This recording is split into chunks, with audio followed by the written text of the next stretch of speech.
Hello friends, ಮತ್ತೊಮ್ಮೆ ನಿಮ್ಮೆಲ್ಲರಿಗೂ ಅನು ಚಾನಲ್ಗೆ ಸ್ವಾಗತ. ಫ್ರೆಂಡ್ಸ್, ಇವತ್ತಿನ ವಿಡಿಯೋದಲ್ಲಿ ಒಂದು ಯೂಸ್ಫುಲ್ ಆದ ಟಿಪ್ಸ್ ಅನ್ನ ತಿಳಿಸ್ಕೊಡ್ತಾ ಇದ್ದೀನಿ. ಬಾತ್ರೂಮ್ನಲ್ಲಿರುವ ಗಲೀಜಾಗಿರುವ ಮತ್ತು ಕಲೆ ಇರುವಂತಹ ಟೈಲ್ಸ್ಗಳನ್ನ ತುಂಬಾ ಹೊಸ ರೀತಿಯಲ್ಲಿ ಪಳಪಳ ಅಂತ ಹೊಳೆಯೋ ರೀತಿ ಮಾಡುವಂತಹ ವಿಧಾನದ ಬಗ್ಗೆ ತಿಳಿಸ್ಕೊಡ್ತಾ ಇದ್ದೀನಿ.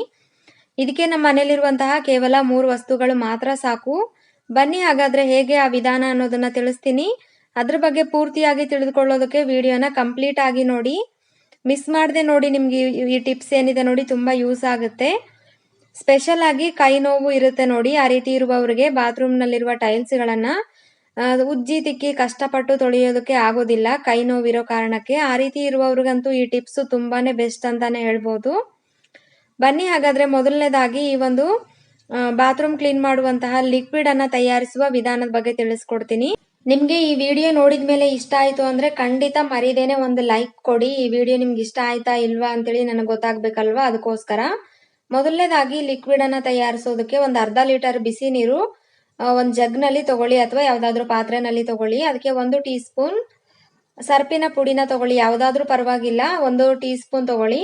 ಅದೇ ಟೀ ಸ್ಪೂನ್ ನಲ್ಲಿ 2 ಟೀ ಸ್ಪೂನ್ ಬೇಕಿಂಗ್ ಸೋಡಾ ಪುಡಿ ಅಂತಾರೆ ನೋಡಿ, ಕೇಕ್ ಮಾಡೋದಕ್ಕೆ ಬಜ್ಜಿ ಬೋಂಡ ಮಾಡೋದಕ್ಕೆ ಬಳಸ್ತೀವಲ್ವಾ, ಆ ಬೇಕಿಂಗ್ ಸೋಡಾವನ್ನ 2 ಟೀ ಸ್ಪೂನ್ ತಗೊಳ್ಬೇಕು. ಇದೆರಡು ಪದಾರ್ಥವನ್ನ ಬಿಸಿ ನೀರಿಗೆ ಹಾಕಿ ಚೆನ್ನಾಗಿ ಮಿಕ್ಸ್ ಮಾಡಿ ಅದು ಕರಗೋವರೆಗೂ ಕಾಯ್ಬೇಕಾಗತ್ತೆ. ಬಿಸಿ ನೀರು ಅಂತ ಅಂದ್ರೆ ಕುದಿಯುವಂತ ಬಿಸಿನೀರು ಬೇಡ, ಸ್ವಲ್ಪ ಉಗುರು ಬೆಚ್ಚಗಿರುತ್ತೆ ನೋಡಿ, ಅದಕ್ಕಿಂತನೂ ಒಂದ್ ಸ್ವಲ್ಪ ಜಾಸ್ತಿ ಬಿಸಿ ಇರೋದು ತಗೊಳ್ಳಿ ಸಾಕು. ಇದು ಚೆನ್ನಾಗಿ 2 ಪದಾರ್ಥ ಕೂಡ ಬಿಸಿ ನೀರಲ್ಲಿ ಕರಗಿದ ನಂತರ ಒಂದು ಕಾಟನ್ ಬಟ್ಟೆನ ತಗೊಂಡು ಗಲೀಜಿರುವ ಟೈಲ್ಸ್ ಮೇಲೆಗಡೆ ಎಲ್ಲ ಕಡೆ ಚೆನ್ನಾಗಿ ಅಪ್ಲೈ ಮಾಡಿಬಿಟ್ಟು ಒಂದು 5 ನಿಮಿಷ ಬಿಡಿ. ಅದಾದ ನಂತರ ಬ್ರಷ್ ಅನ್ನ ಉಪಯೋಗಿಸಿ ಕ್ಲೀನ್ ಮಾಡುವ ಅಗತ್ಯ ಏನಿಲ್ಲ. ಬರೀ ಬಿಸಿ ನೀರ್ ನಾವು ಏನು ಅಪ್ಲೈ ಮಾಡಿರ್ತೀವಲ್ವಾ ಲಿಕ್ವಿಡ್ ಅನ್ನ, ಅದ್ರ ಮೇಲ್ಗಡೆ 5 ನಿಮಿಷದ ನಂತರ ತಣ್ಣೀರನ್ನ ಹಾಕಿ ಸಾಕು. ತುಂಬಾ ಚೆನ್ನಾಗಿ ಕ್ಲೀನ್ ಆಗುತ್ತೆ. ಅಥವಾ ನಿಮ್ಮನೆ ಟೈಲ್ಸ್ಗಳು ತುಂಬಾ ಗಲೀಜಿದೆ, ಕಲೆ ಇದೆ ಅನ್ನೋದಾದ್ರೆ ನಿಧಾನವಾಗಿ ಬಾತ್ರೂಮ್ ತೊಳೆಯುವ ಬ್ರಷ್ ಅನ್ನ ಉಪಯೋಗಿಸ್ಬಿಟ್ಟು ಉಜ್ಜಿಬಿಟ್ಟು ಬಿಸಿ ನೀರು ಹಾಕಿದ್ರು ಕೂಡ ಪರವಾಗಿಲ್ಲ, ನಾರ್ಮಲ್ ಆದ ನೀರು ಹಾಕಿದ್ರು ಕೂಡ ಪರವಾಗಿಲ್ಲ, ಚೆನ್ನಾಗಿ ಕ್ಲೀನ್ ಆಗುತ್ತೆ.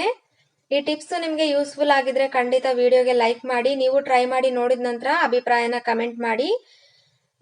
ಈ ಚಾನಲ್ ಅನ್ನ ಇದುವರೆಗೂ ಸಬ್ಸ್ಕ್ರೈಬ್ ಮಾಡ್ಕೊಂಡಿಲ್ಲ ಅನ್ನೋದಾದ್ರೆ ಸಬ್ಸ್ಕ್ರೈಬ್ ಮಾಡ್ಕೊಳ್ಳಿ. Thank you for watching.